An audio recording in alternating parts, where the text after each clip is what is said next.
Nithyananda, let us begin the next session. Intensity means radiating the energy that does not create any conflict inside and outside. Intensity is intensely being inside you. It flows smoothly and yet very strong. Intensity is integration. Intensity is focus. Intensity is sincerity. We have to learn and understand this energy is already there within us. It is about cognizing it first, that it is inside of us and we are capable of expressing it. Usually, intensity leads to a solid feeling. You may be intense, but you may not have lost the ability to flow. You may have completely been able to be intense, but to bring that energy to a flow, you're not able to achieve such. Or you may be flowing, but may have lost the intensity, just going on doing without the energy required, just doing for the sake of doing. We always think that if it is flowing smoothly like a river, it will not have intensity. Sometimes we feel intensity is something that doesn't look like it will flow. And if it is intense like a stone, it will not be flowing freely. So intensity is like a flood, which is intense and it is flowing. The energy is enriching, it is outreaching, it is expanding you, it is moving you forward in life. Being is intensity. What is being? Being is complete, total, integrated, expressing your full energy is what I call being. If you are partial in your experience or expression, be very clear, you are being hypocritical. Because in your experience, naturally, you must express. Yes. So now let us listen to other powerful cognition that Swamiji is sharing here. Swamiji said that water becomes steam only at the 100 degrees Celsius. Even at 99 degree, it is still water. It does not transform to steam. So same way, if we are not integrated in seeking, all our energies are not integrated, it's not total, and the total transformation cannot happen within us.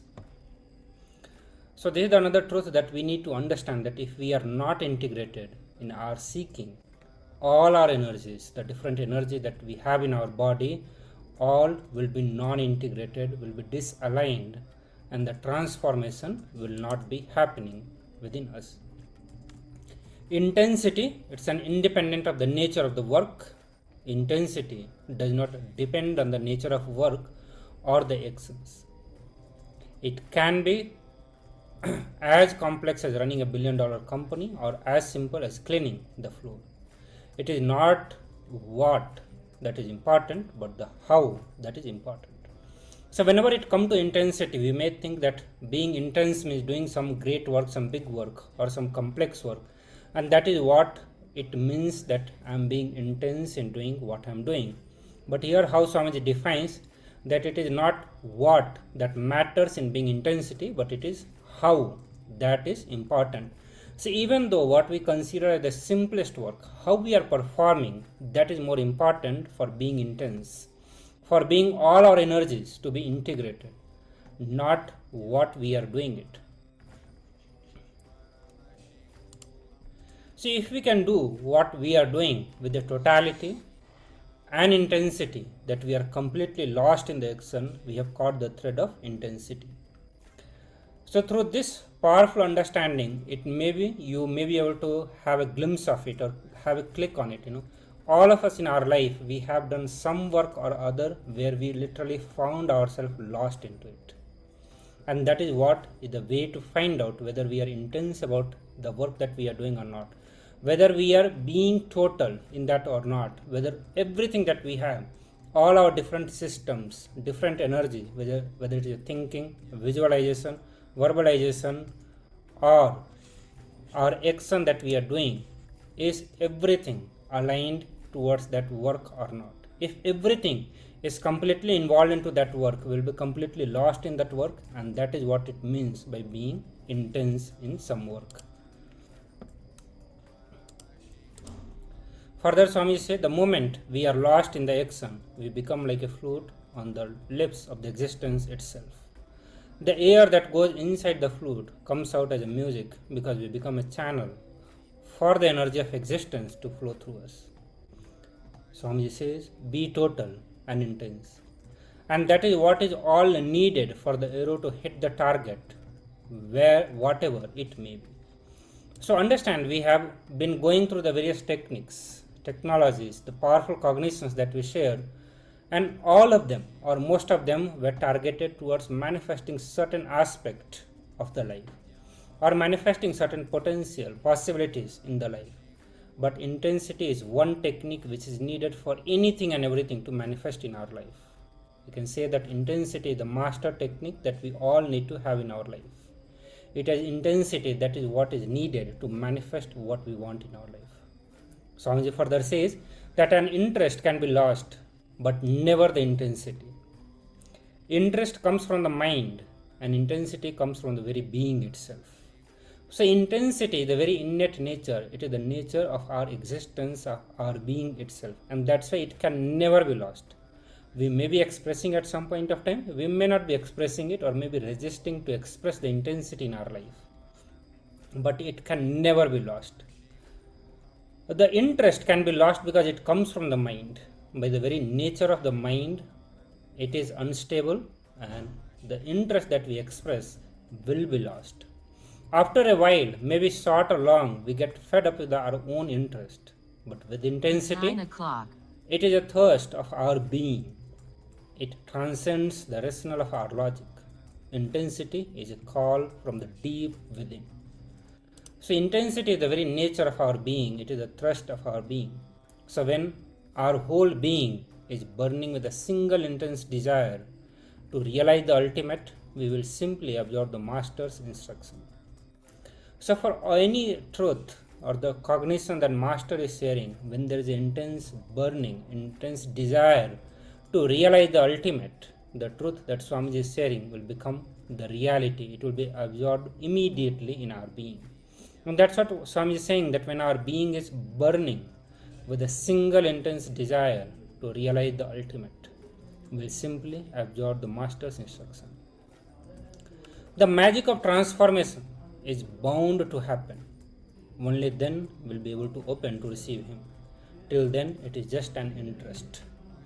So unless that intensity to realize the ultimate, to realize the self, to realize the Paramashivoham has happened in us, we will not be open to receive the master's teaching.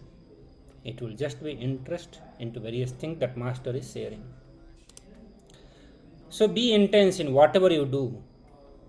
And that's what the Tantra, the mystical science of meditation technique, say that know the truth, one needs only one condition, intensity. For any truth to become realization, for any powerful cognition to become part of our functioning cognition, for any power to manifest in us, the only thing that we need is the intensity. The only condition that is required is the intensity, and that is what the Tantra also says. Be total in what you do. Be total in what you are. Live intensely in the moment and taste the real life. Otherwise, you are not living, you are just waiting for the death. So understand, it is not the nature of work that we are doing, it is how we are doing is important. So whatever you may be doing whole day, it is important that you are being total into that work. You are being intense at that moment. If you are not being that, if you are not total in that moment of the work that you are doing, you are not living, you are just waiting for death to happen. In the Tamil classic Periya Puranam describes the stories of the Nayanmars, who are adherent devotees of Paramashiva. There are so many instances of the devotees realizing the ultimate with the simple activities that you would see them do, such as making a garland, preparing the Naivedyam for the deity, various different simple activities. There is an example of Gananatha Nayanar, a devotee of Paramashiva, who engaged in simple services such as plucking the leaves for the worship, making the garlands for Paramashiva, and then sweeping and washing the floor of the temple and the temple lighting the temple lamps, cleaning them, and making sure they are also always lit in the temple. These simple acts, this simple life that he led him to reach the ultimate and brought him to his name, Gananatha, meaning that he is the chief among the Ganas, or the attendants of Paramashiva. He was intense. He was living in totality in whatever he did. Hence, he achieved the highest space of oneness with Paramashiva and KAILASA. And these are the simple stories of how we should be yet simple, but absolutely engaged and intense in what we do. Intensity is an innocent inner space. When you live the master's body language, you live enlightenment. Whenever any thought came into your inner space, whether it was related to clothes or food or anything, the first thing we would have thought was, here's an example that Swamiji is giving. He's giving an example of himself. He thought that whatever thought would come to him, whether it's about clothes or about food, that he would always think, how will Annamalai Swamigal behave? Naturally, he wouldn't have any such desires. So let me be the same. Then forget about it. He decided and lived in this simple way, which created such intensity in a small child of just 10 or 11. And this gave a breakthrough. Of course, you can know, if you know the Avatar Leela, later, in just a few months later, after the intense life that he lived admiring Annamalai Swamigal, that intensity resulted in his first living enlightenment experience. So intensity is the ultimate technique. Be intense in whatever you do, whether you eat, whether you sing, whether you dance, pray, or in your work as well. Be completely into that in that moment. Intensity is enlightenment itself. And as of now, a part of us is intense while some part of us is lazy. But being 100% intense is enlightenment. And it is also something we look forward to becoming. So intensity is a strong intention to wake up. The strong intention for fulfillment. Because naturally, you would want to put your 100%. Because only when you know you are putting your 100%, you will know. You will also decide to be fulfilled and you will experience completion. This is why it is intensity that gives you the living enlightenment, the eternal bliss. There will be no gap between you and enlightenment. And that gap will be filled with beautiful, intense, and total moments.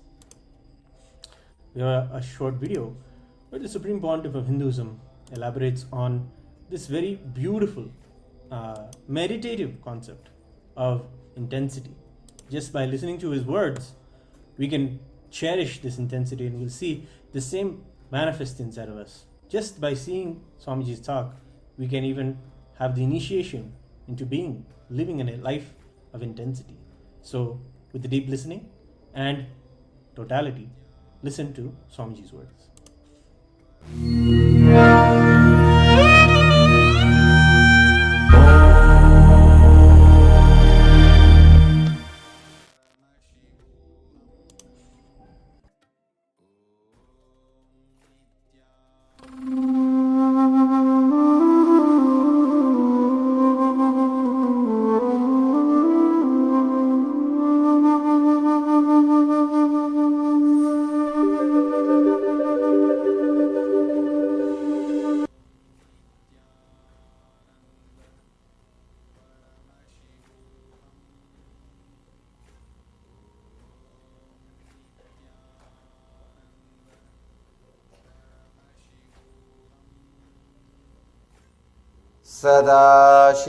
सदाशिवसमारम्भां शङ्कराचार्यमध्यमाम् अस्मदाचार्यपर्यन्तां वन्दे गुरुपरम्पराम्.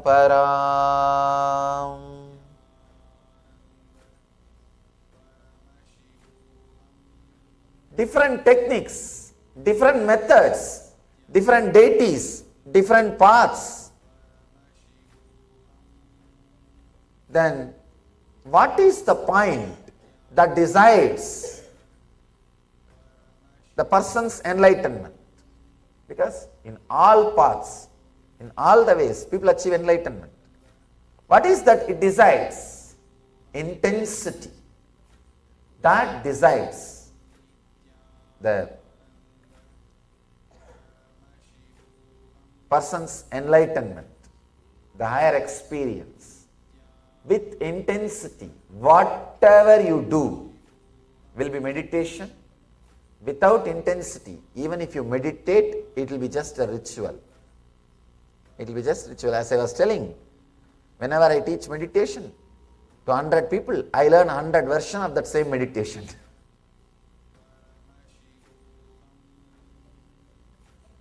Mrutimatyadi matratvat tatopi visheshaha. The success depends on the person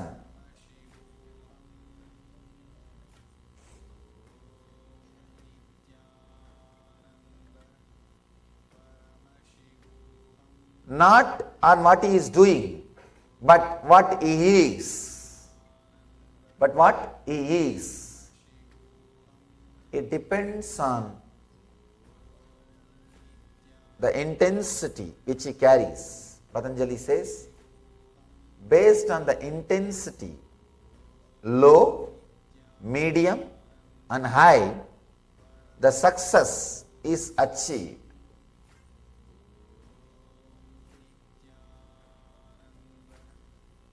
I just want to drill this one point again and again and again, so that you will become intensely intense. You will become intensely intense. Otherwise, we do the same old things. See, intensity means the ability to stand for what you believe and break free from the past method of function, the past attitudes of function, past way of functioning. Please understand. Ability to break from the past way of functioning and live in a new way, to start in a new way. That is what I call intensity. Otherwise, we go on and on and on in the same way. You can see in your life, even inside your house, you will walk in the same route, sit in the same sofa, go to your bed the same way, and you will lie down in the same way, and you will come back and sit in the same chair in the dining table. You will eat and come out to the garage. You will drive in the same way.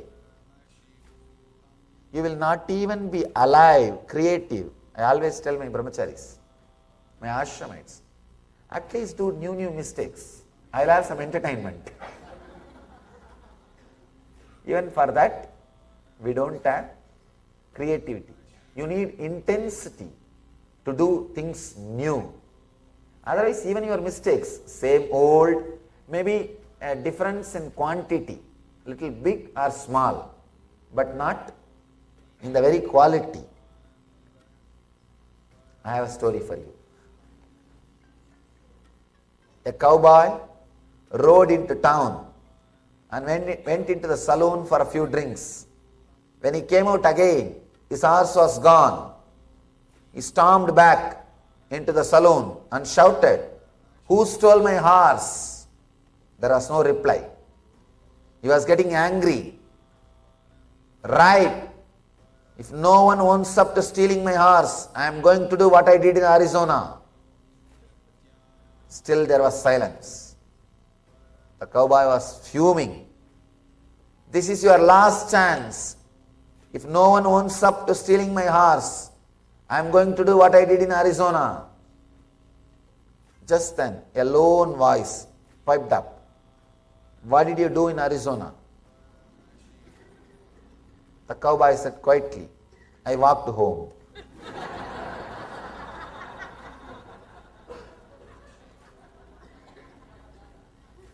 You may be doing the same thing. And there is no intensity. You will be doing the same thing. You will be doing the same thing. Understand, intensity is not seriousness. Intensity means deep passions and passion. Deep passion and deep passions. Strong will and strong prayer. Strong will is passion. Deep prayer is passions. Please understand. If you understand intensity as just will, passion, sometime you may become serious. I have seen people become very serious. Seriousness is sickness. All seriousness is sickness. Somehow, the Indian spirituality is suffering with this one constipation.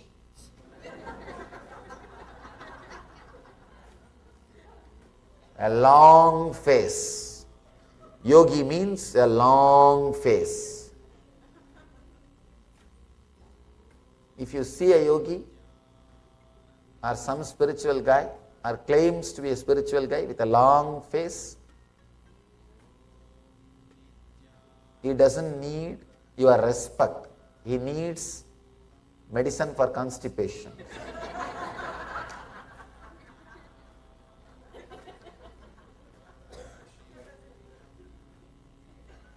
No, really.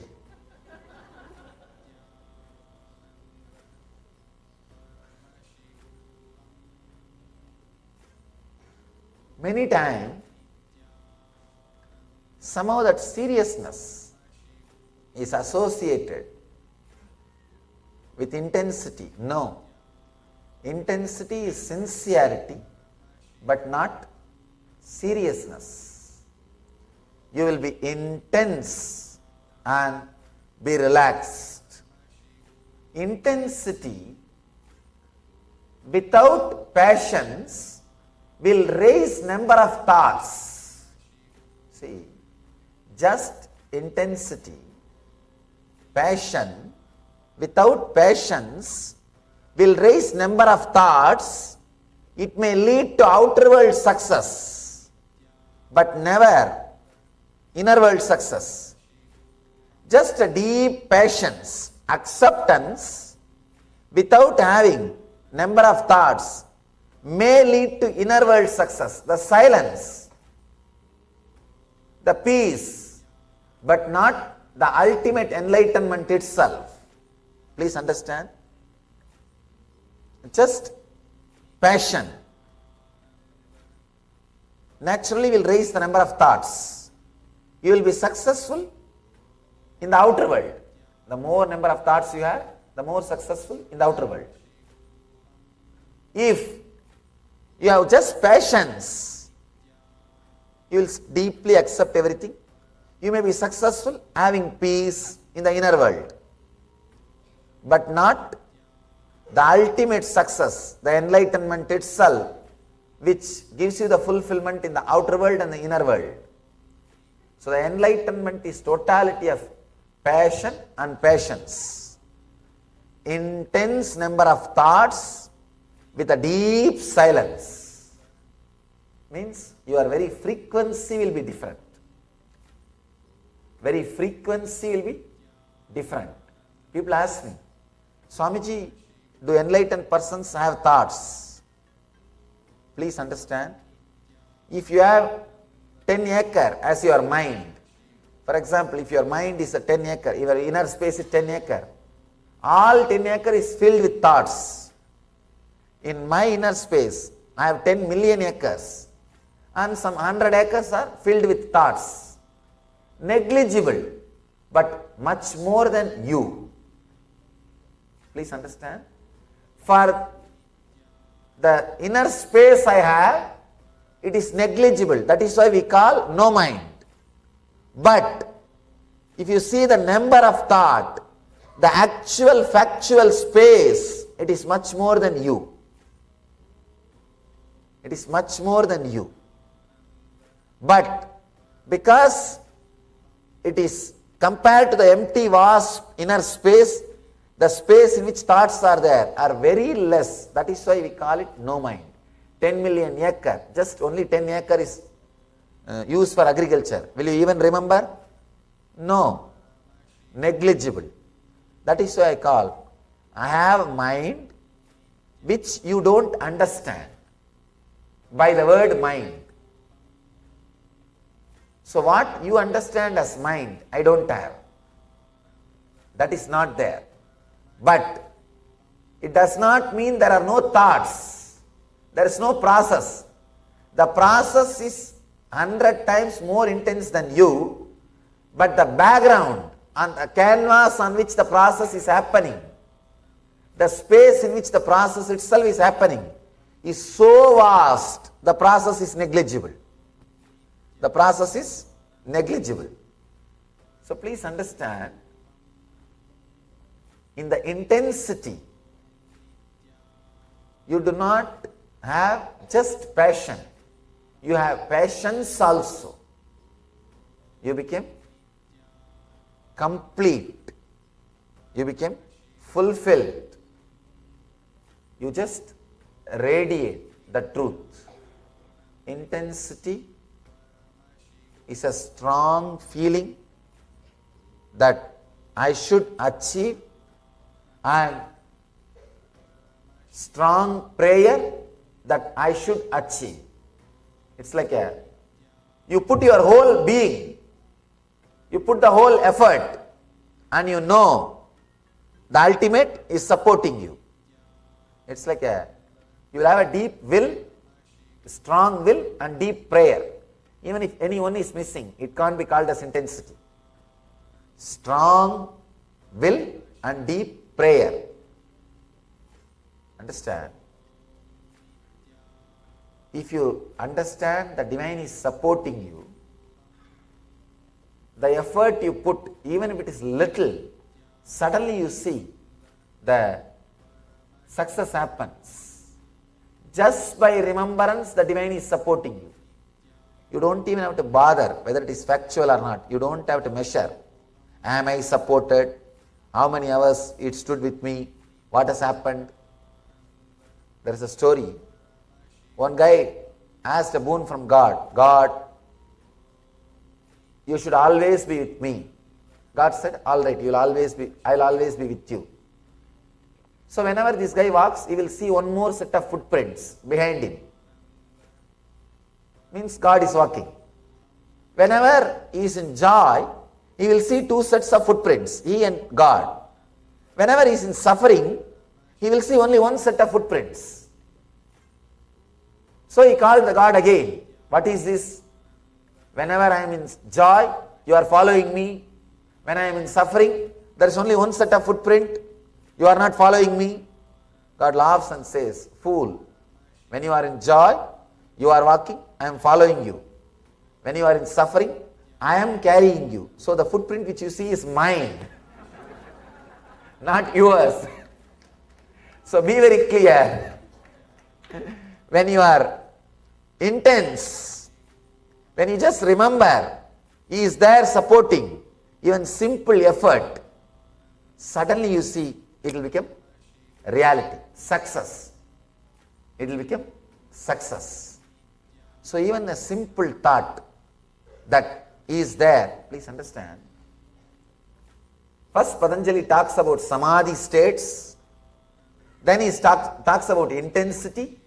The next sutra he talks about is surrender. Means strong will and strong prayer. Even the idea you are supported, suddenly you will see you are successful. You are successful. The next sutra is Ishvara Pranidhananiva. Just by surrendering, people can become enlightened. Just by remembering, you are supported, you achieve. I have a story for you. A man drove his car into a ditch on a quiet country lane. Fortunately, a farmer passed by with a horse. This guy asked, "Could your horse pull my car out of the ditch?" Driver asked. Farmer said, "Buddy is a big strong horse. We will see what he can do. He will be able to do it, I think." Anyhow, the farmer hitched the buddy up to the car and said, "Pull, Blackie, pull." Buddy, the horse, did not move an inch. Then farmer said, "Pull, Samson, pull." Buddy did not move an inch. Then the farmer said, "Pull, try, pull." Buddy did not move an inch. Then the farmer said, "Pull, buddy, pull." And Buddy, the horse, effortlessly pulled the car out of the ditch. The driver was grateful but mystified. He asked the farmer, "Tell me, why did you keep calling your horse by the wrong names? Like Blackie, Samson, Troy." The farmer said, "Well, you see, my buddy is blind, and if he thought he was the only one pulling, he will never move."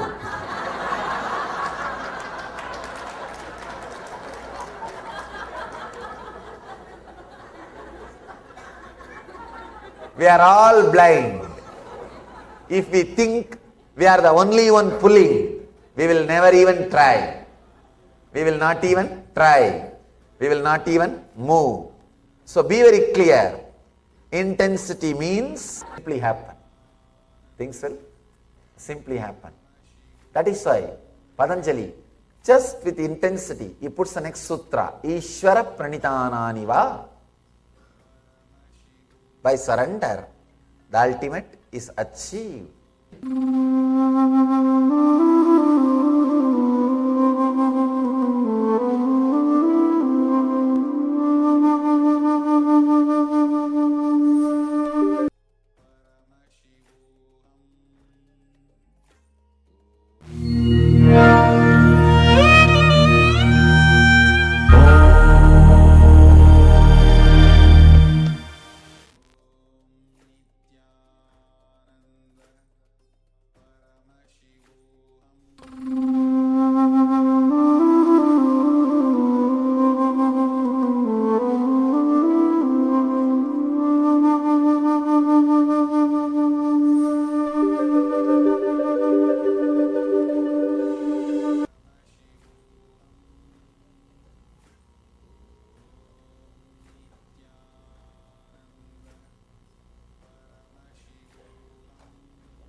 Sadashivasamarambam Shankaracharya-madhyamam Asmadacharya-paryantam Vande Guru-paramparam.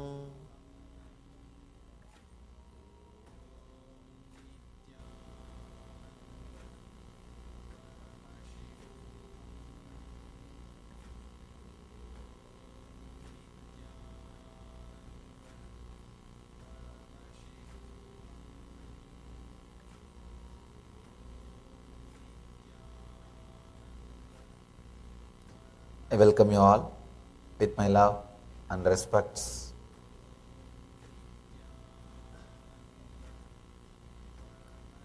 Today's subject, intensity never fails. Experience with yourself.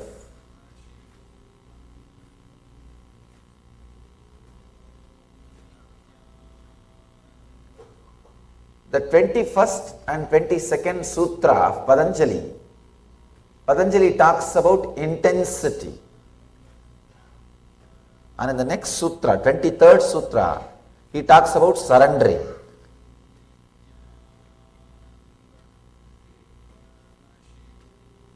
First, Patanjali talks about yoga. Then he explains about different samadhis, Samprajnata samadhi, the samadhi which happens to you when you are lost in one form. All other things are disappeared except one form. Then second, it teaches about asamprajnata samadhi. Even that one form is lost.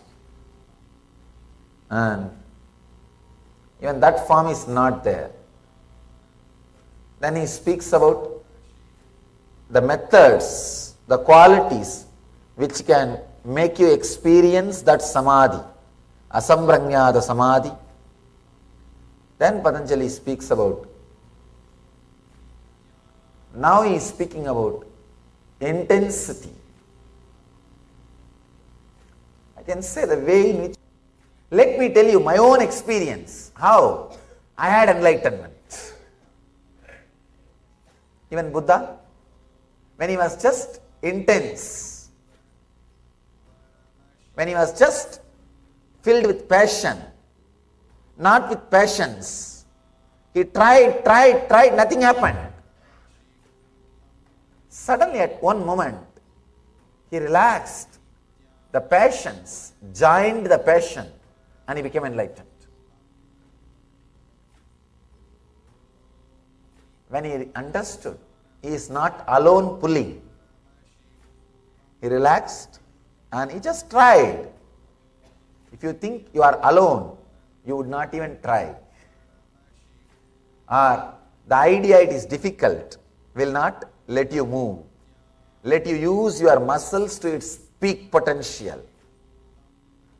Will not let you experiment or experience your peak. Let me tell you my own experience. Yesterday I was telling about an incident. I went to a Master Annamalai Swamigal and I cut my thigh. You heard that incident. After that, I started playing with what he taught me. From where the idea I raising. He told me from where the pain is coming, just look inside. After the pain disappeared, he said, from where the idea, the person who experiences pain, raises, just look inside. I was looking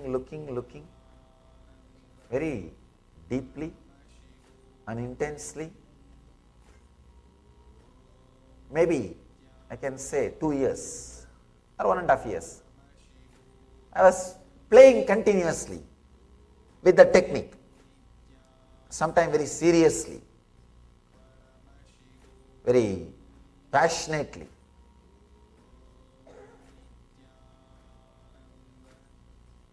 In a way, that thought has become my only thought. Continuously just having only that thought. Actually, that passion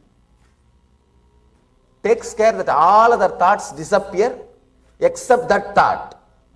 Now you need patience to relax even from that thought. Understand? Intensity is combination of passion and patience. You have to have intensity, the passion, so that all other thoughts disappear.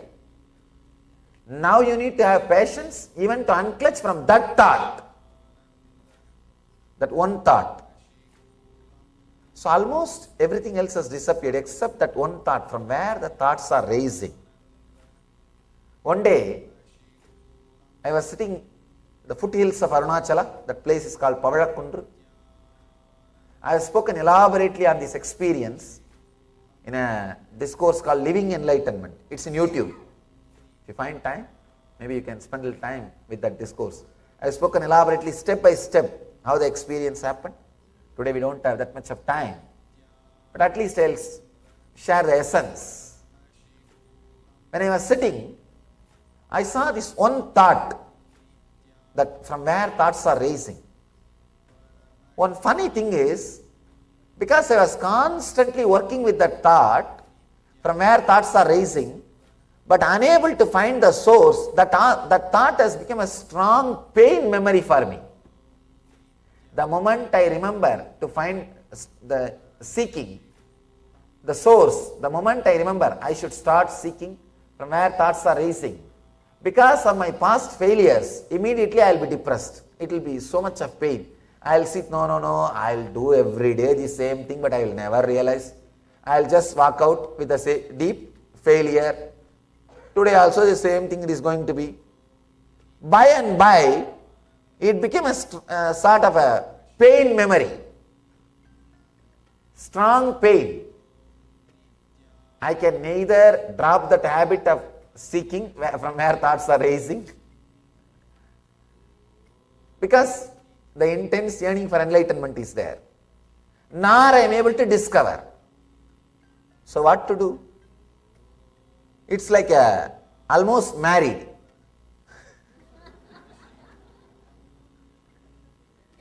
In Indian village system, still marriage, the divorce is a taboo. You can't divorce. And funny thing, in Sanskrit we don't have a right word for divorce, because the concept did not exist. The Vedic marriage, you commit till the fire is there in your stomach, means till you are alive. Anyhow, it's almost like a marriage. You can't escape. It is there. And you can neither swallow nor spit it out.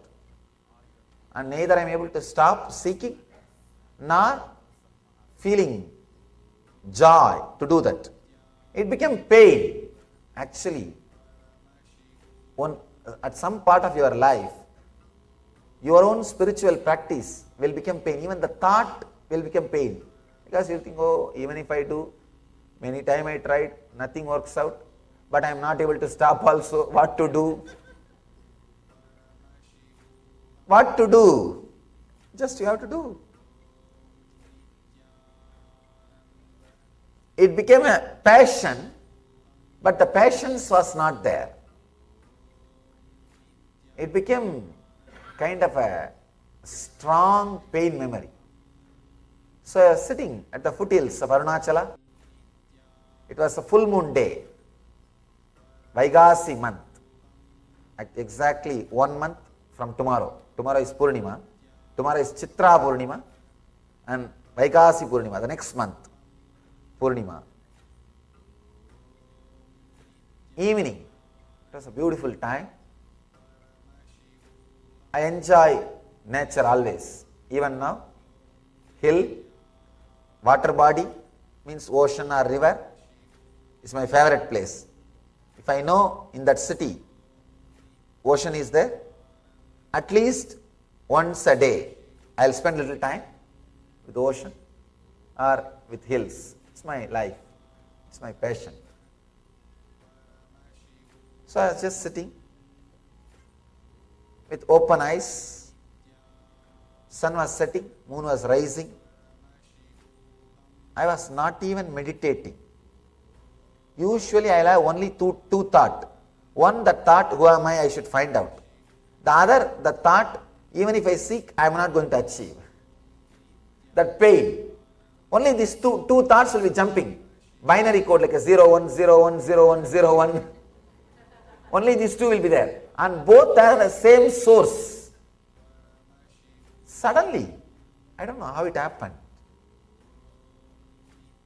Both the thoughts, the passion lost its power over me because of the deep passions I experienced, a deep relaxation I experienced in that evening moon, when the moon was rising. The deep passions I experienced, the deep passive feeling I experienced, the relaxed feeling I experienced, the settled feeling I experienced. It's like in Indian villages I have seen, they will use a big bamboo stick to burn dead bodies. After they burn everything is burnt, they will throw that stick also into the same fire. Same way, I used this one thought, who am I, to seek the source of the thought, to burn all other thoughts. Now, this thought needs to be burnt. This stick is there in my hand, giving me suffering and pain. Not getting down, not coming down. There's a beautiful story of Brahma Kapal. Shiva removed the head of Brahma, one head, because Brahma was very egoistic. He was very egoistic. He removed one head of Brahma.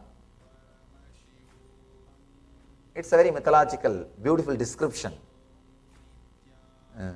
In our tradition, we say Brahma is able to see in all four directions and up. Fifth head, he had four heads, four directions, and one head towards up, the above. It means he had the ability to see all 360 degrees, this side and this side. Means a pure consciousness. But for some reason, when he became egoistic, the ability to see this side 360 degree lost, means he lost enlightenment. That is what is meant by the word Shiva removed the one head. But the funny story, very nice story, very deep meaning. The story says that head got in Shiva's hand. Shiva's hand. And whatever is put in that head, that kapal, that eats it away. So nothing was left for Shiva. Same way,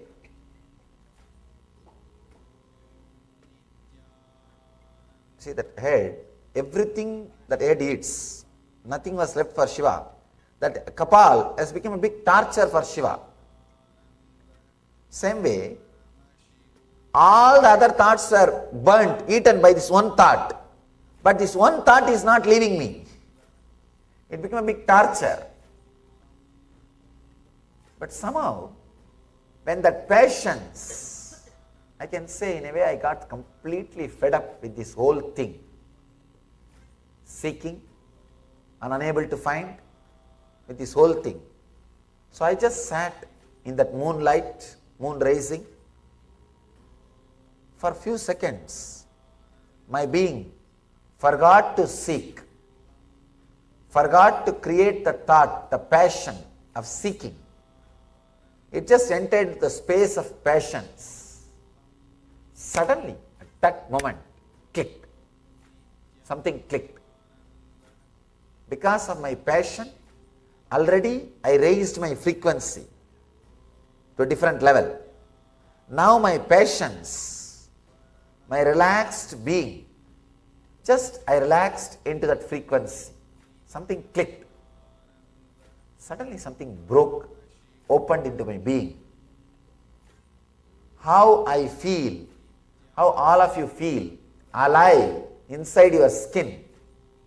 The same strong feeling that I am alive, I started experiencing even outside my skin. With the whole thing, with just whole thing.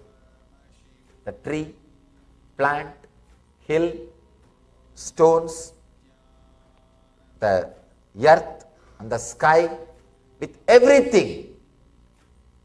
Suddenly I started feeling, I am alive, I am vibrant, I am living it.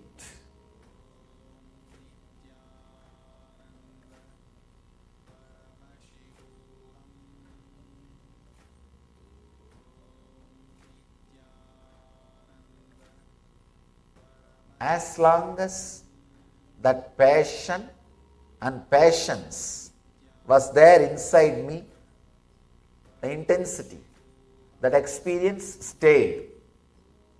But after 2.5 days, the passion took over the passions.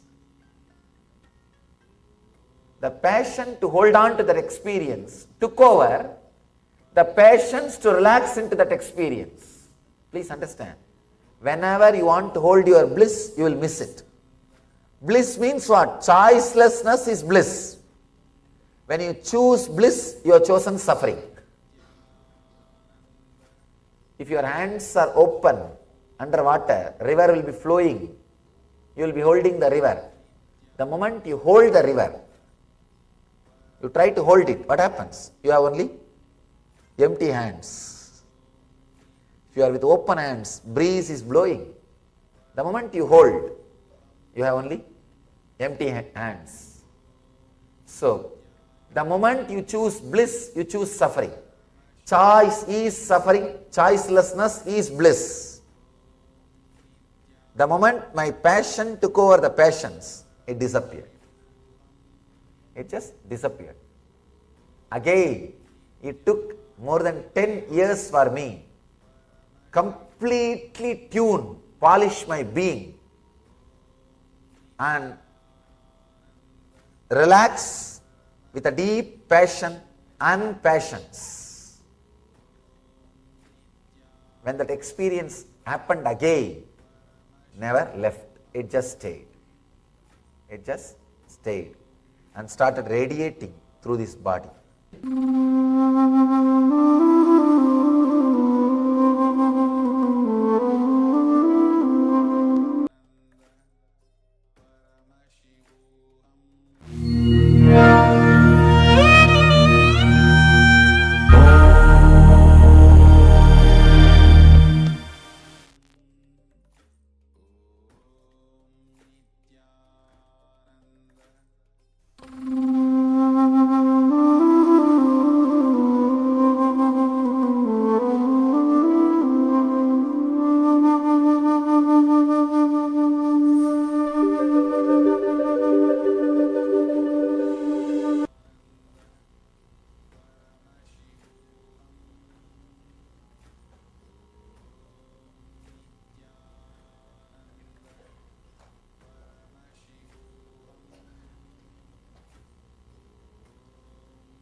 Sadashivasamarambam Shankaracharya-madhyamam Asmadacharya-paryantam Vande Guru-paramparam.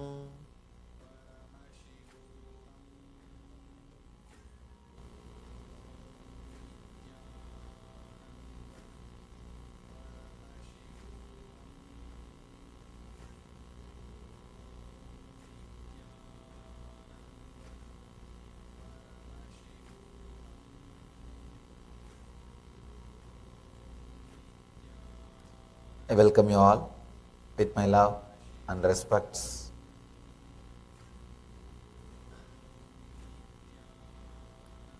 Today's subject, intensity never fails. Experience with yourself.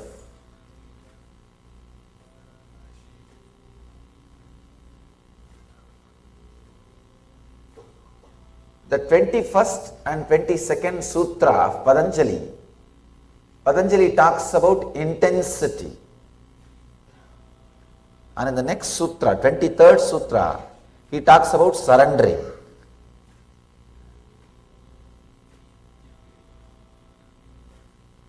First, Patanjali talks about yoga.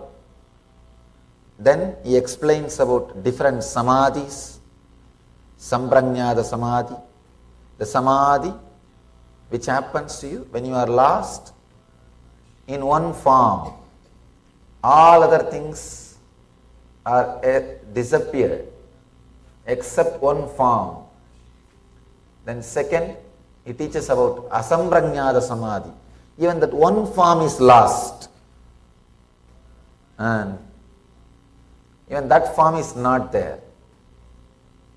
Then he speaks about the methods, the qualities which can make you experience that samadhi, asamprajñāta samadhi. Then Patanjali speaks about,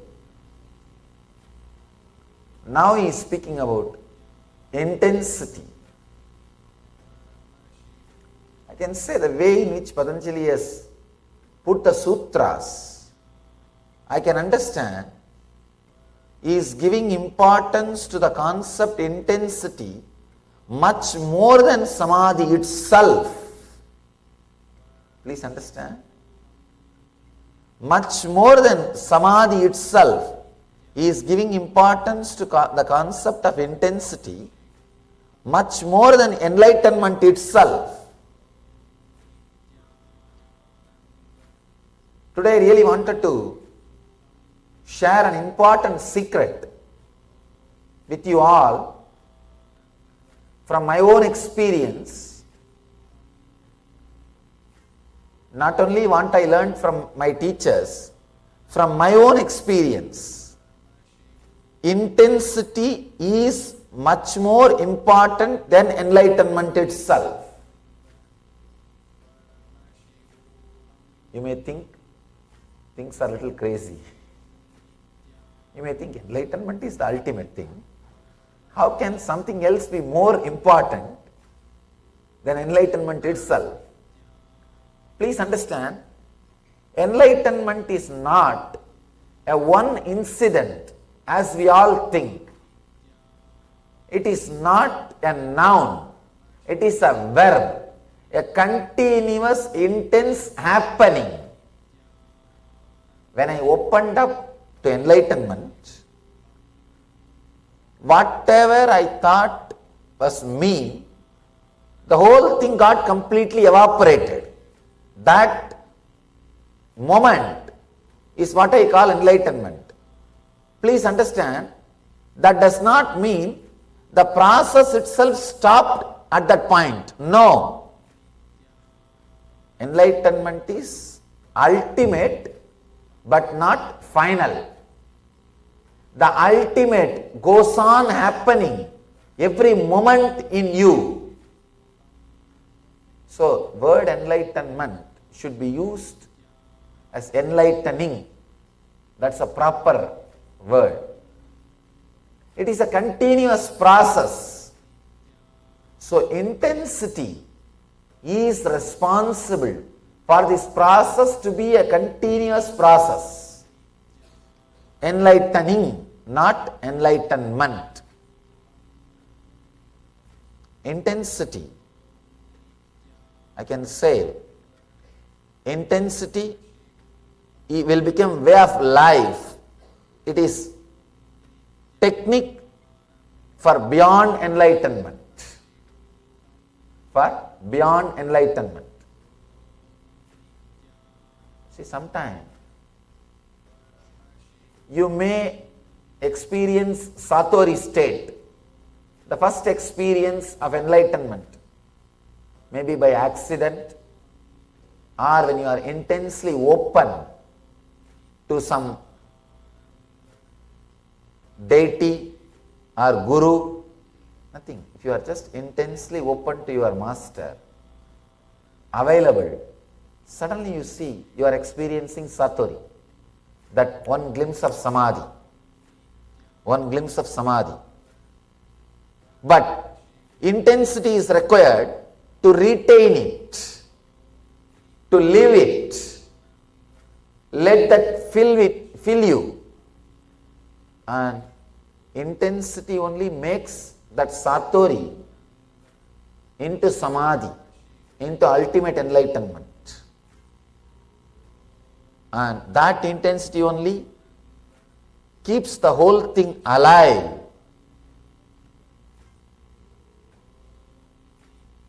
That only continuously makes the big bangs and black holes happening inside your system. See, Big Bang is the ultimate but not final, because every moment that ultimate is happening. Enlightenment is the, you see, this moment suddenly you feel, oh God, this is the ultimate I can ever experience. The next moment, 100 times more explosion is happening inside you. You see, no, this is the ultimate I can experience. And after a few days, again, 1000 times more intense thing is happening inside you. You say, no, this is the ultimate I can ever experience. I have seen many of our disciples. After every workshop, LBP level 1, they will say, oh, this is the ultimate I have seen in my life. And after LBP 2, they will say, oh, this is the ultimate I had with Swamiji. After 3, they will say, no, this is the ultimate I had with Swamiji. It goes on and on and on. Ultimate is not final. Ultimate is not final. Ultimate means the ultimate thing which you can comprehend. The intensity keeps the ultimate alive inside your system. Keeping the ultimate alive inside your system is what Patanjali calls Kaivalya. Please understand.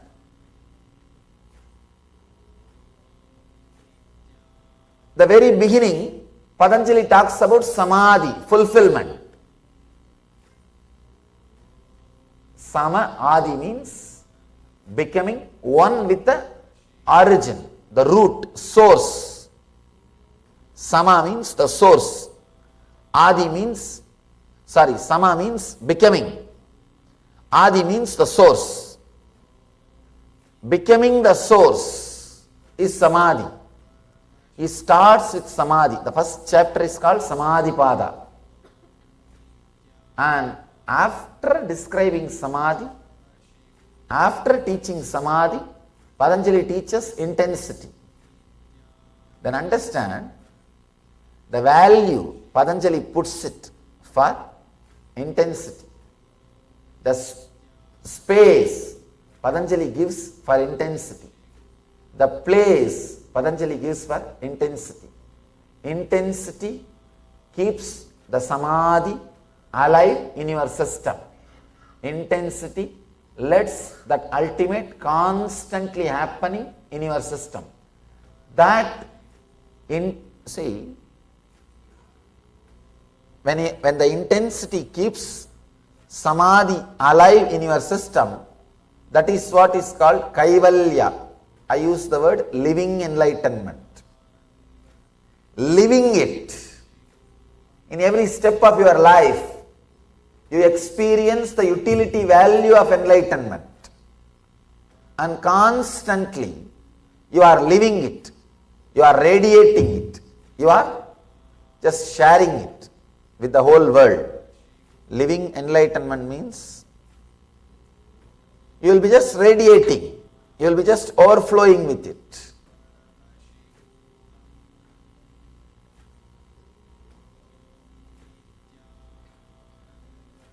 You don't even have to teach if you are living enlightenment. Suddenly you will see your very breathing inspires people. Of course, I use teaching so that more and more people will be introduced. These ideas, these truths can be introduced to more and more people. That is the purpose of using this method of talking, teaching. Otherwise, simple breathing, simple being will inspire millions. I have seen my own predecessor, Raman Maharishi, a great master from my hometown. He never moved out of that small city. The whole city, I can say, only, even now, in 15 minutes you can cross from you can cross the city one end from the other end by bicycle. By bicycle, you can cross the city from one end to the other end in 15 minutes. In his period, 60, 70 years before, surely hardly it will take 5 to 10 minutes. A small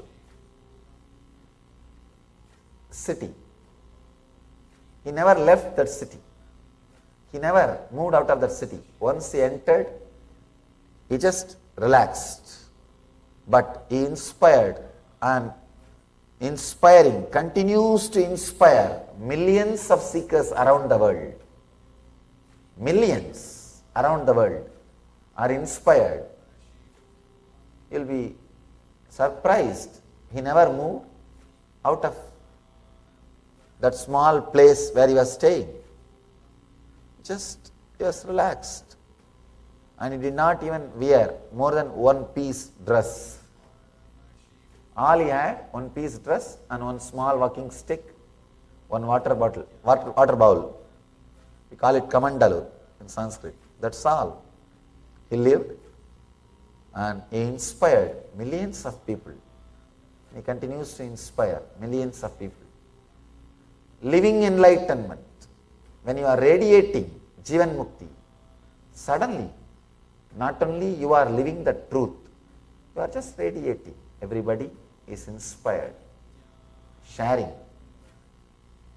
Extraordinary expression happens through you.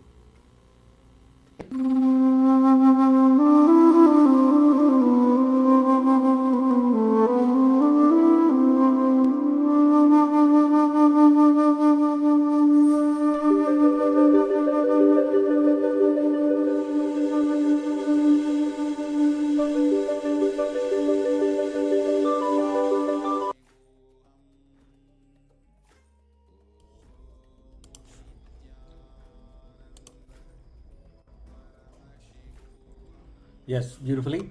Swamiji had shared so many of the techniques, and just listening to him itself is an initiation. So, with this wonderful space, let us get into the technique to properly make what we are learning today into an experience. Meditation techniques are to be done intensely. This technique on intensity is from the Siva Sutras. They are the aphorisms, and the sutra says, "Die into the infinite void where you are no more moving beyond the senses into Shiva consciousness." This technique is called the Shanmukhi Mudra. As it will be difficult to maintain this posture for a long time, you may sit on the ground and support your hands on a chair to maintain comfort. You can put a chair in front of you and turn it facing you towards your side to support your hands and elbows while you do this technique. Alternatively, you may sit in a chair and support your hands using the chair in front of you. By supporting your hands on a chair, you will avoid any shoulder pain or any arms tiredness. So the instructions for this is a beautiful process. If you wear spectacles, please remove them. Place your fingers as follows. Your thumbs should be pressing in the short ear lobes till you hear a humming sound within you.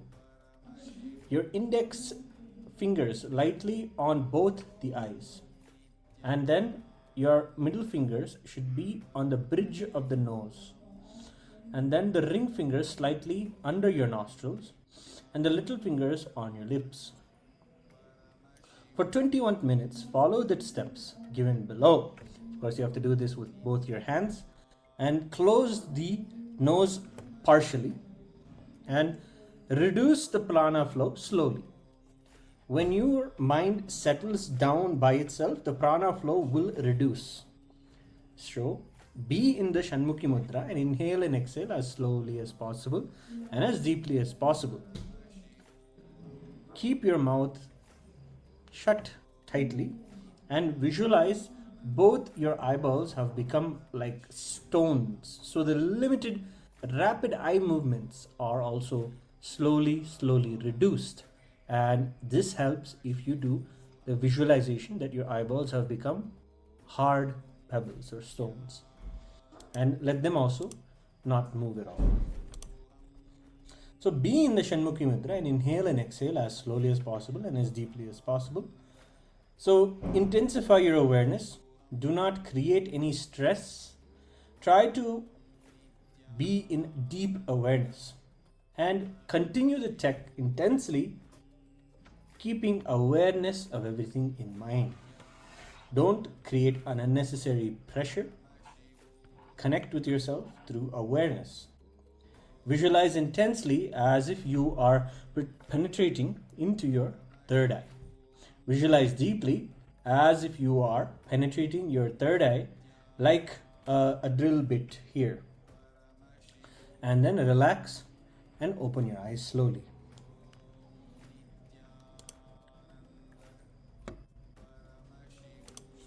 Yes, let us begin. Hold the Shanmukhi Mudra. Your thumbs in your ears, your index fingers on your eyes, your middle fingers on your nostril, and then below your nostril, your ring fingers, and then your little fingers on your lips. You can lock or just inhale and exhale as you hold this mudra. Go ahead.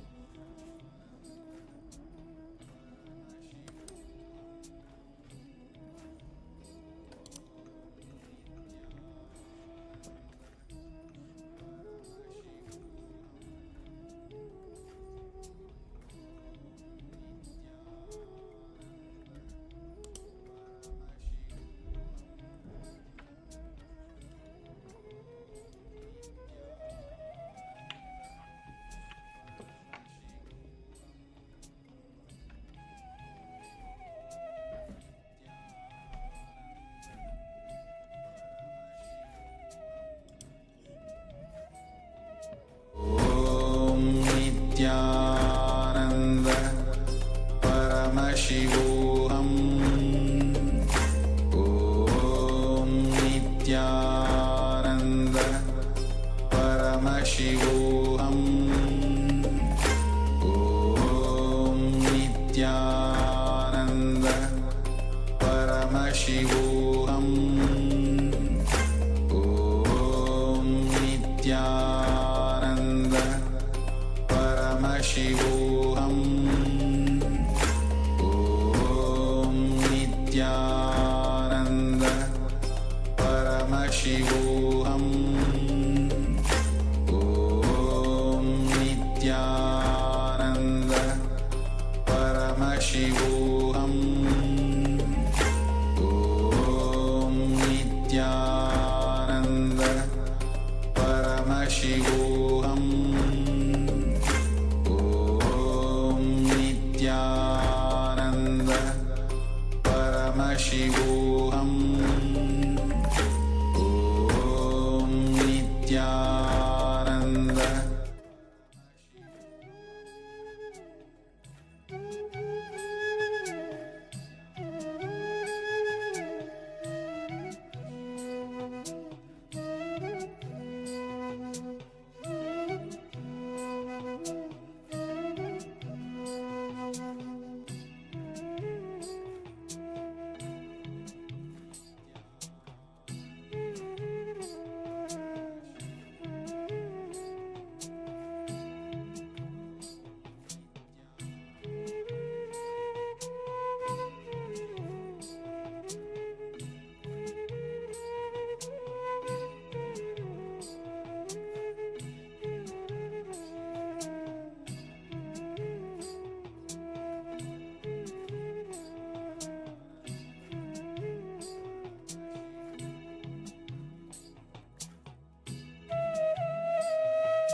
Nithyananda everyone.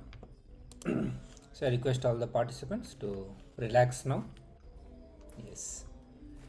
So now let us be in the same space and get into the power manifestation session now. So as you know that today we are manifesting the power of teleportation, and in this round of power manifestation we are going to teleport sandalwood powder.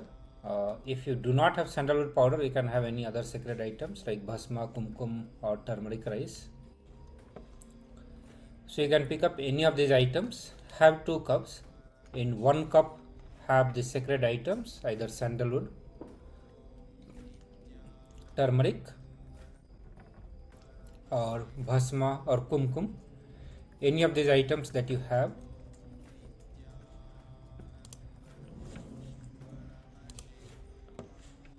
So once you are ready with that, let's sit into Padmasana, or you can sit in the Sukhasana. But best is to sit in the Padmasana or Vajrasana with the head, neck and back in straight line. During the whole power manifestation, during the entire power manifestation, keep your hands in the Samana Mudra. In Samana Mudra, keep your hand locked with the right hand thumb on top of left hand thumb. So you lock your hand like this and keep your finger like this. The Samana Mudra. Connect with Swamiji. Visualize Swamiji in your third eye. And chant the Mahavakya. Make the declaration to manifest this power. Manifest oneness with Swamiji and manifest the power of teleportation. Command the object to move from one cup to the another cup. While you are doing this power manifestation, feel that your body is as light as the Paramashiva. Chant intensely and loudly the Mahavakya.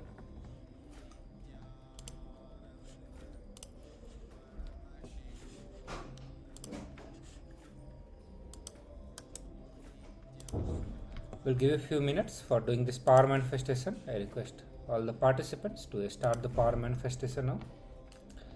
So close your eyes and visualize Swamiji in your third eye. Feel your body is as light as the Paramashiva himself. Continue to chant the Mahavakya. Be loud and be intense. Let your whole body vibrate with the vibration of Mahavakya.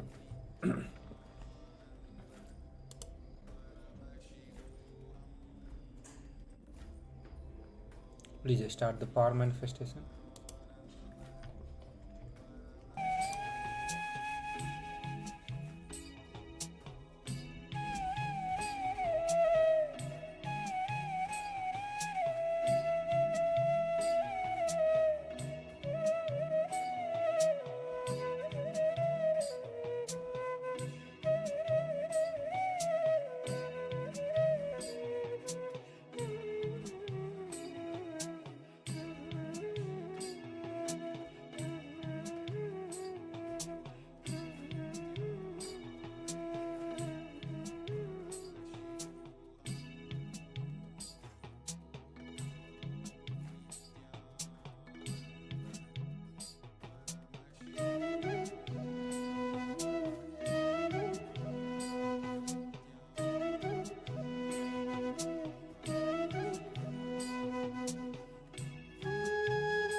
Nithyananda everyone. Please relax now and open your eyes. Now it's time to check the result of power manifestation. Please check both the cups, especially the another cup where you wanted the material to be teleported. And please share the experience of your power manifestation.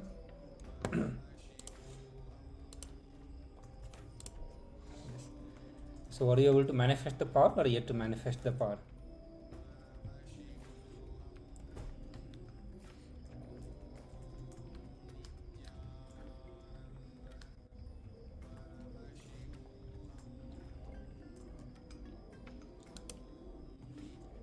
So after learning about the intensity and how to manifest intensity, to manifest the power, we just need to be more and more intense and yet. Okay. So just need to be more and more intense to manifest these powers, and surely we'll start manifesting the power. This one technique is literally the master technique to manifest anything and everything that we want in our life. And from this intensity, now we are moving to the next session, and that is intelligence. So we are going to be learning how to manifest intelligence in our life. And I think this is one of the powerlessness that most of us carry within ourselves, that we are dumb, or we do not have enough intelligence to manifest what we want in our life. We do suffer with this kind of thought currents, which always restricts us to manifest this inherent quality that all of us have. So Swamiji said that intelligence is not something that we need to attain, but every single being is endowed with the intelligence. So again, we need to cognize, we need to understand that intelligence is our inherent nature. By very existence, we have this quality in all of us. Every one of us has the intelligence. It is an inherent, inborn quality of life. Just as the fire is hot and the ice is cold, the same way, every single being, every single one of us are intelligent. It is within us. So by nature, we all have all the intelligence in our human body. The difficulty is that we strongly believe that we are limited, and this has come from the conditioning that we go through in our life, by the society, by our parents.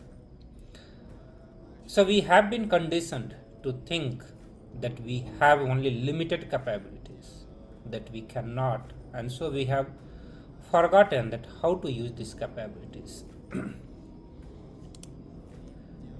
Swamiji said that the children are born intelligent. They are so spontaneous and enthusiastic. But the family, society, and the conventional school destroys the natural intelligence within the child with the undue importance they pay to logic, memory, and the competitions. And that is how we all are brought up. We always pay more and more attention to get the information, to build the memory, to build the logic, build the certain opinions, but rather being spontaneous and enthusiastic. Swamiji says that allow your complete being to simply express itself, and you will see that natural intelligence, the flowering will start happening. And this is what Swamiji calls as the integrated, being integrated and fulfilled. So only when we decide to be complete, which we learned in the previous session also, being, what it means by being, means being intense in whatever we do. So whenever we decide to be intense, whenever we try to be simply express ourselves, we'll see that the natural intelligence will start flowering within us, and that is going to bring integrity and the fulfillment in our life. We think that we are very intelligent, and we try to mold our children to become intelligent like us. So one side Swami said that we have the intelligence, but what we think as our intelligence, and that is how we start training the children to be intelligent. That is how society thinks itself to be intelligent. That is how it starts training the kids into that thing. And when we start this process, we actually first it is the child, the logic of running the life driven by the fear and greed. See, in our life, we ourselves drive our life only by using the fear or the greed. Either we are driving ourselves by using the fear at that moment, or we are completely being driven by the greed, and that is what we think as the intelligence in our life, and that is what we transmit to the children also. We restrict them for being total, being intense, being enthusiastic about the life, being spontaneous in the life. Swamiji further says that we need to understand an important thing here, that one kind of intelligence is needed to be a scientist. Another kind of intelligence is needed to be a poet. Intelligence is the ability to respond to a situation or challenges, and further say that everyone is born intelligent.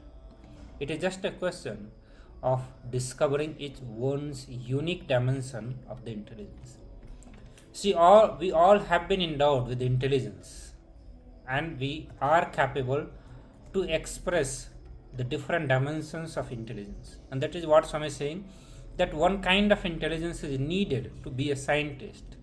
Means once we start expressing that dimension of intelligence, that life will start manifesting and will be able to become a scientist. The same way, to become poet or to express that kind of knowledge, to be a poet, just that quality need to be awakened. We just need to know how to awaken our unique dimension of intelligence that we have in. We all have a natural spontaneous intelligence inside us. We have, and we all have tested it when we were child. When the knowledge is applied in the right place at the right time, that is called intelligence. A spontaneity is when we easily express the knowledge in the right place or the right time. In the other word, using our intelligence. The key is for having awareness. Here's a small story. One boy was learning a lot of new things at school and at home. One day he told the teacher, "Yesterday I killed 3 female and 2 male flies." The curious teacher asked, "How did you know which were males and which were females?" The boy replied, "Simple. 3 of them were on the mirror and 2 were on the cigarette box."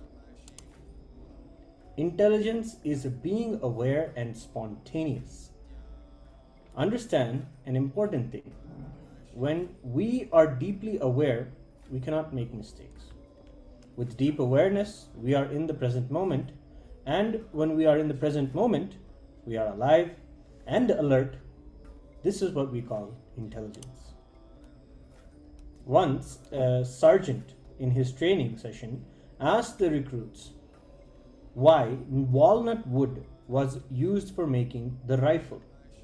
The recruits thought hard, and one of them answered, "Because walnut is harder than other types of nuts."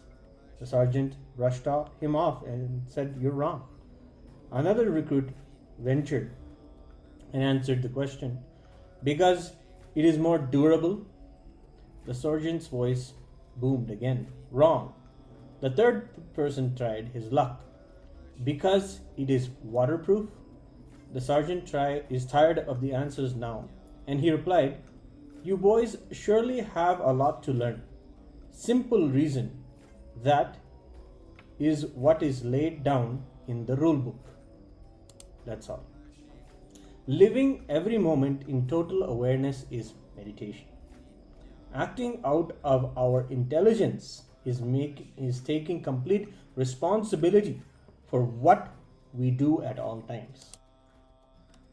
Usually, we only react like programmed machines.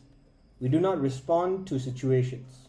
Someone insults us, we become angry, and even before we are aware of what we are doing something out of our anger. Moving with time, flowing with life, becoming a fluid process, instead of being a solid ego, is what is intelligence. When your intelligence awakens, you drop from the head to the heart, from logic to love. When you operate neither from pure intellect nor from pure sentimental love, you operate just from loving intelligence, and you automatically radiate compassion to all of those around you.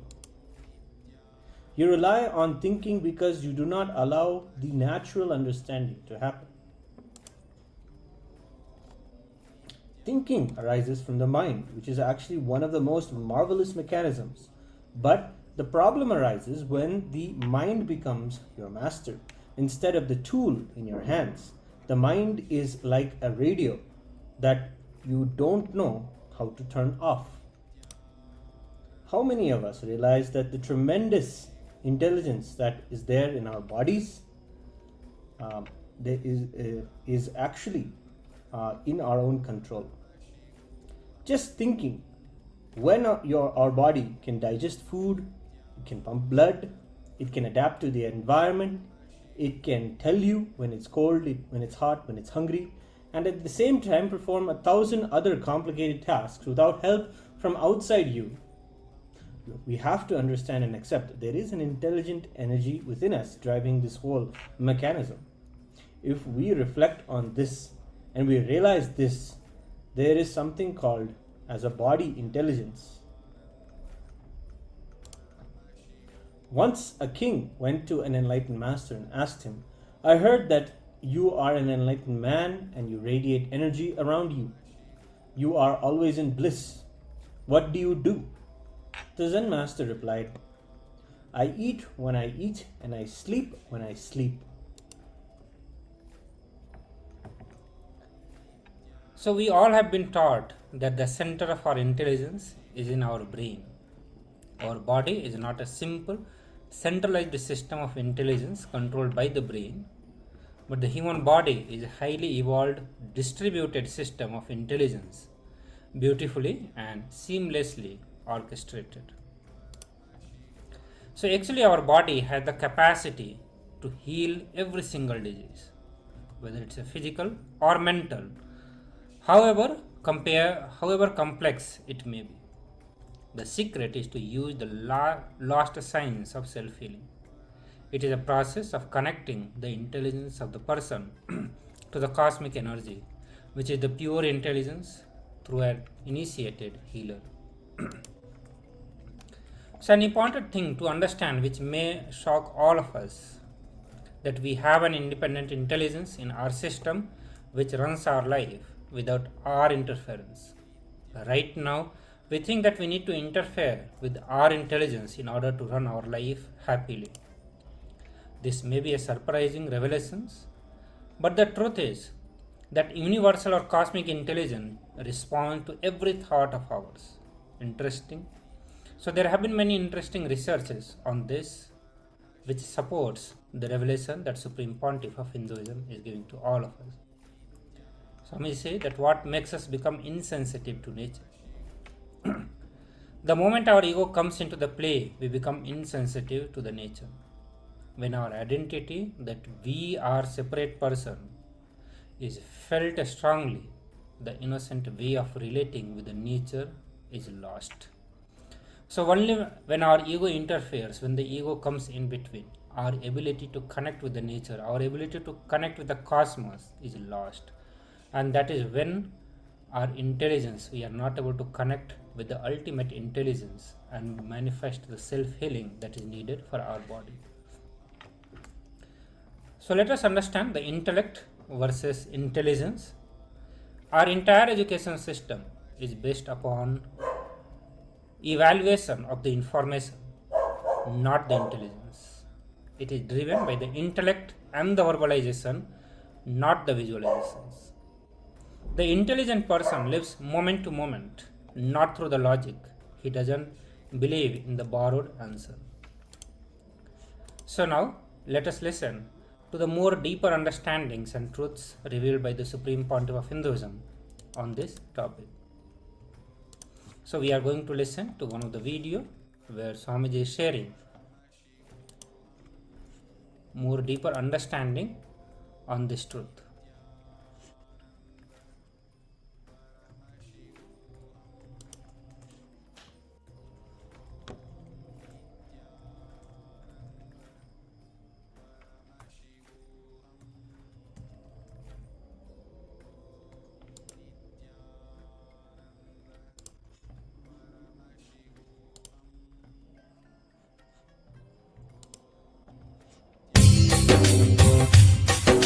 स्वभावचिन्मयानन्दं कृपापूर्णं जगत्पतिं हरिषड्वर्गजेतारं नित्यानन्दगुरुं भजे. When some desire arises, when some desire comes, consider it and then suddenly drop it, unclutch from it.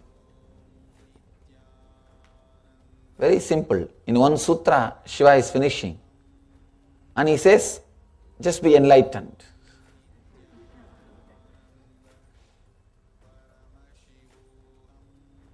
Actually, you don't need more words to experience the truth at all. For any person to become enlightened, this is more than enough.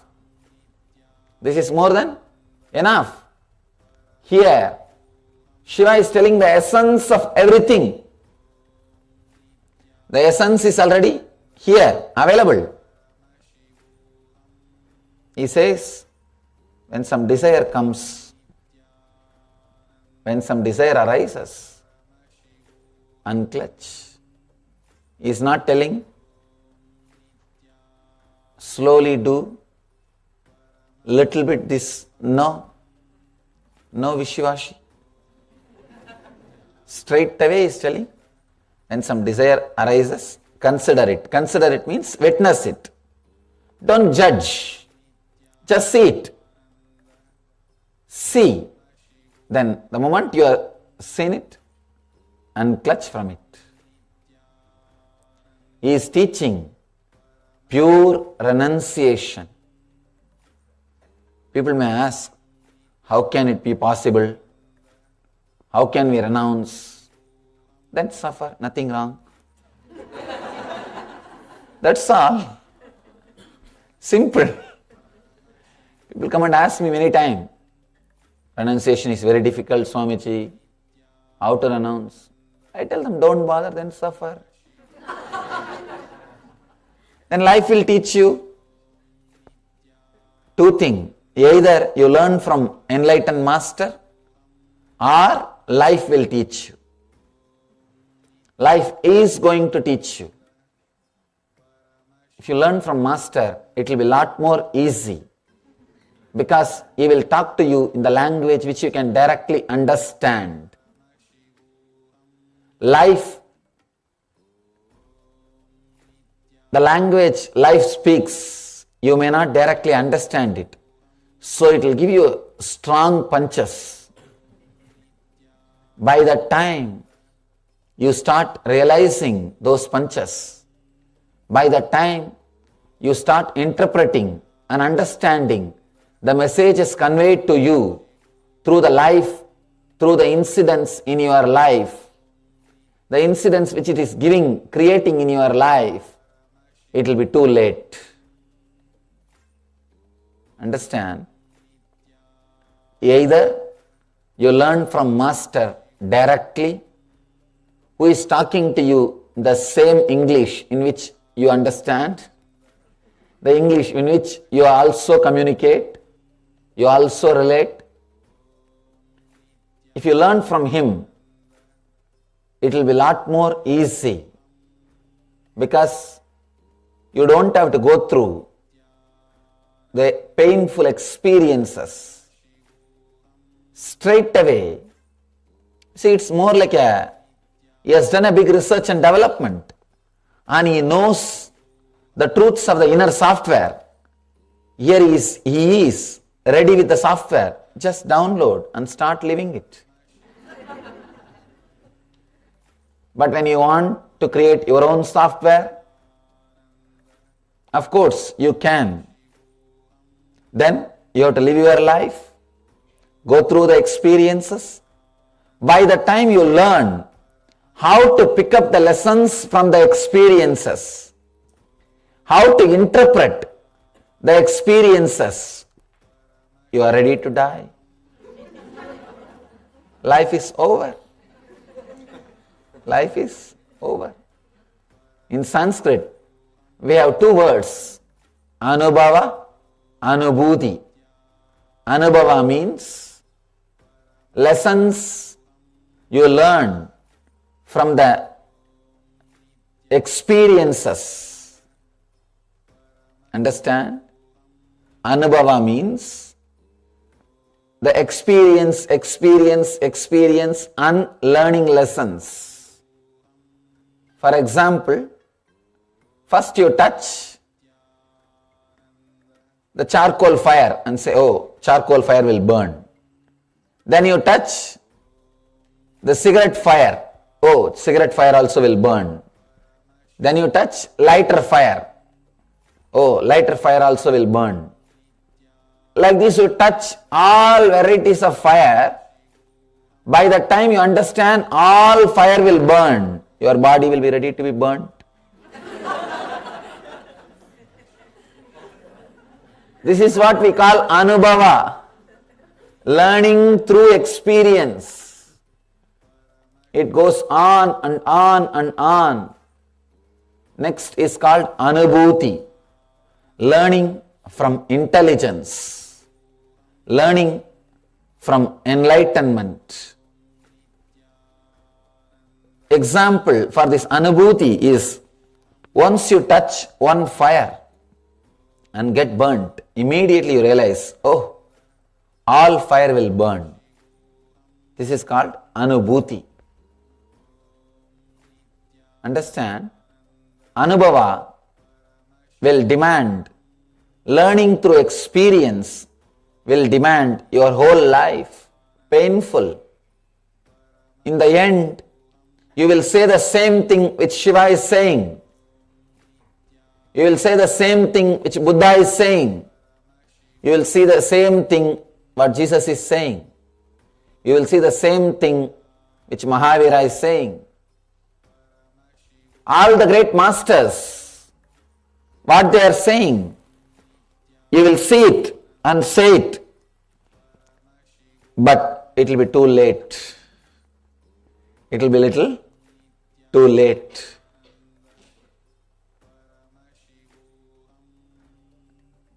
Somebody goes to Ramakrishna, a great enlightened being, lived in India in 19th century. I think end of in 1886 he passed away. He left the body. Great being, great enlightened master. Somebody goes to him and asks, Master, is there a way to connect outer world and the inner world and live with both? Ramakrishna says, yes, there is a way. You can enjoy both. But first, you have to achieve the inner world. First, achieve the inner world means first, forget about the outer world. Put your energy, turn your energy towards the inner world. Achieve the inner space. Then suddenly you will see, you will have the outer world but not disturbed by it. He gives a beautiful example. Boat, which always stays on the water, but water should never stay inside the boat.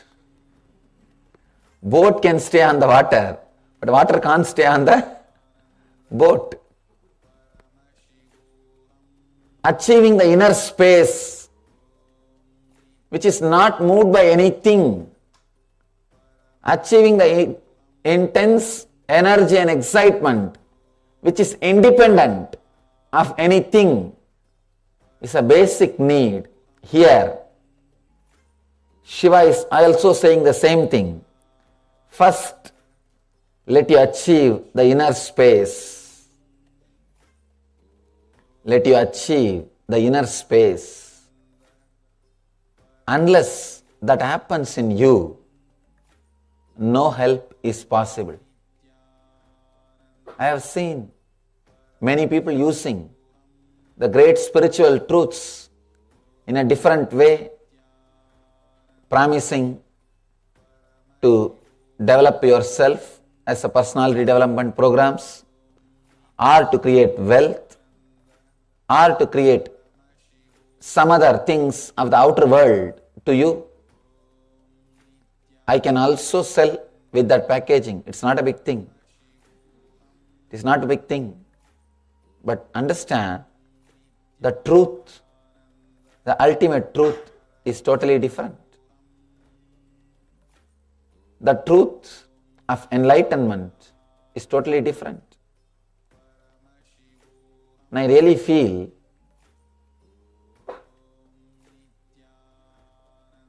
this happened because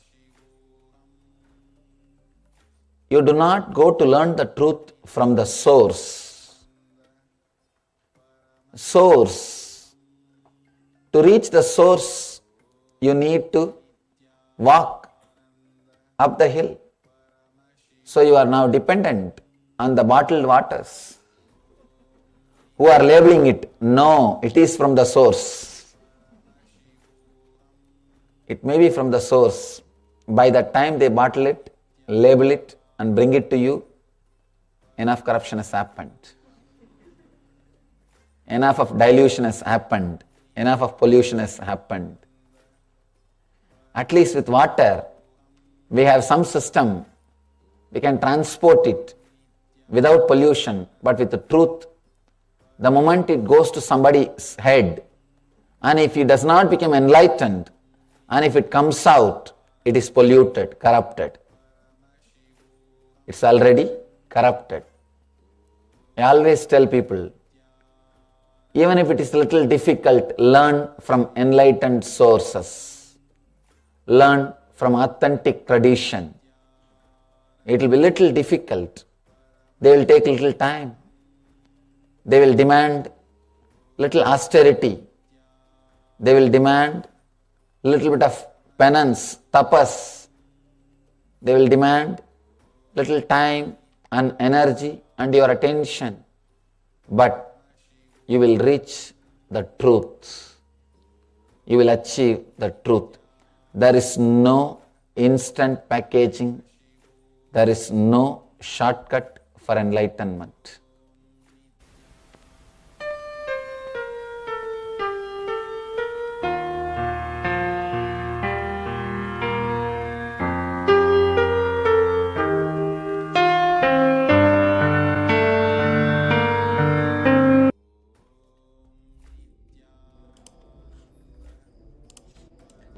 So now we are going to be practicing one of the meditation technique given by Swamiji to drop the intellect and start manifesting intelligence within us.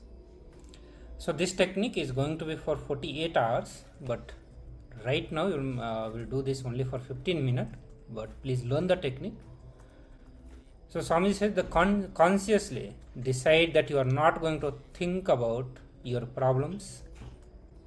So this is what the meditation technique, like for next 48 hours, you will not think about your problem. You will drop the intellect, which continuously tells you that you do not have enough intelligence to solve your problem.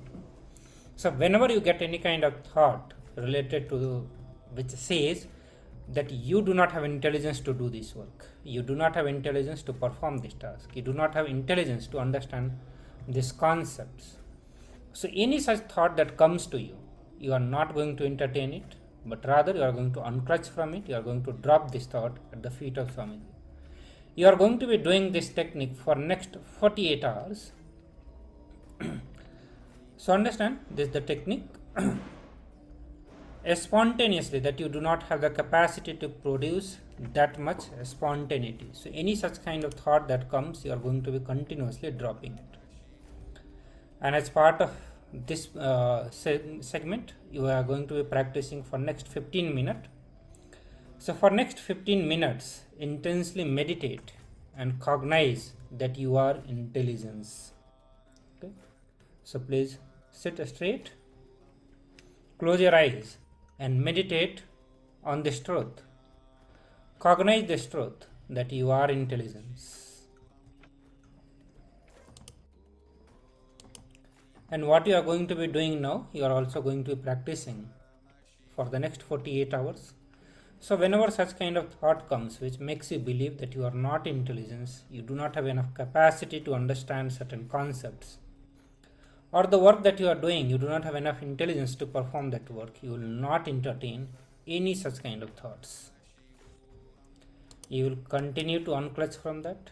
You will continue to drop such thoughts at the feet of Swamiji. So I request all the participants to please start meditating and cognizing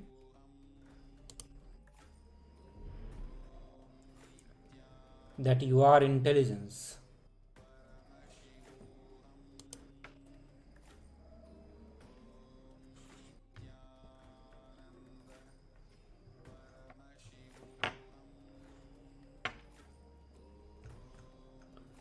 So please start now.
Nithyananda, everyone, please relax now and open your eyes. Yes. So after this powerful meditation technique to realize your innate intelligence, now we move to the next part of this session, which is power manifestation. And in this round of power manifestation, we are going to manifest the power of teleportation, where you are going to teleport small objects within the same place where you are currently now. So in the previous segment, we worked on manifesting the power to teleport the object from one cup to another cup. This time you are going to pick up any small object, pick up the very tiny small object and move from one place to another place. So again you can have the cup and keep it in one cup, and you can move it to the second cup. So with this powerful cognition that intelligence is our innate nature, we have it just like how the ice is cold and the fire is hot. It is endowed to every single individual, every human being.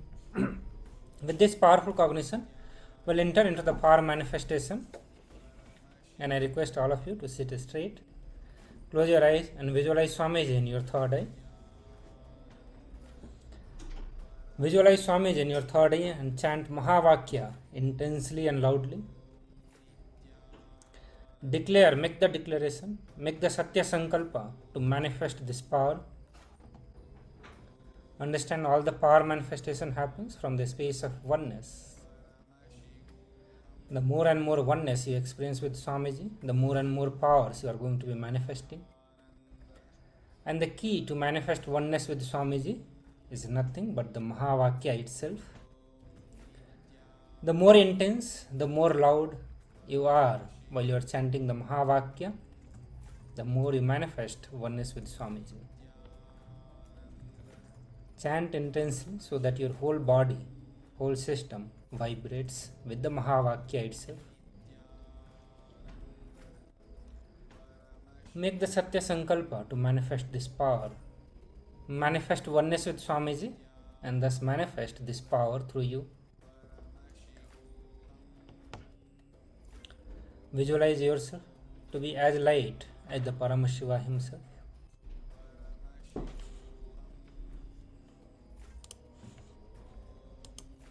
So continue to chant the Mahavakya. We'll have few minutes to manifest this power of Paramashiva.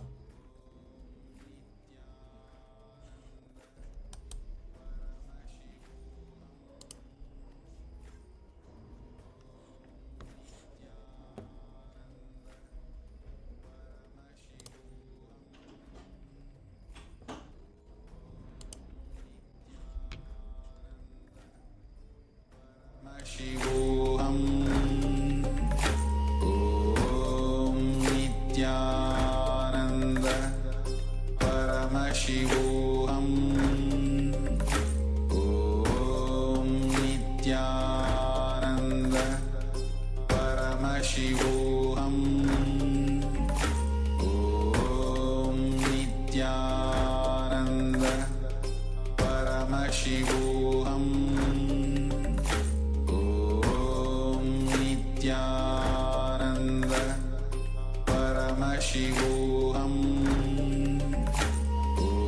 ॐ नित्यानन्द परमशिवोऽहम् ॐ नित्यानन्द परमशिवोऽहम् ॐ नित्यानन्द परमशिवोऽहम् ॐ नित्यानन्द परमशिवोऽहम् ॐ नित्यानन्द परमशिवोऽहम् ॐ नित्यानन्द परमशिवोऽहम् नित्यानन्द परमशिवोऽहम् ॐ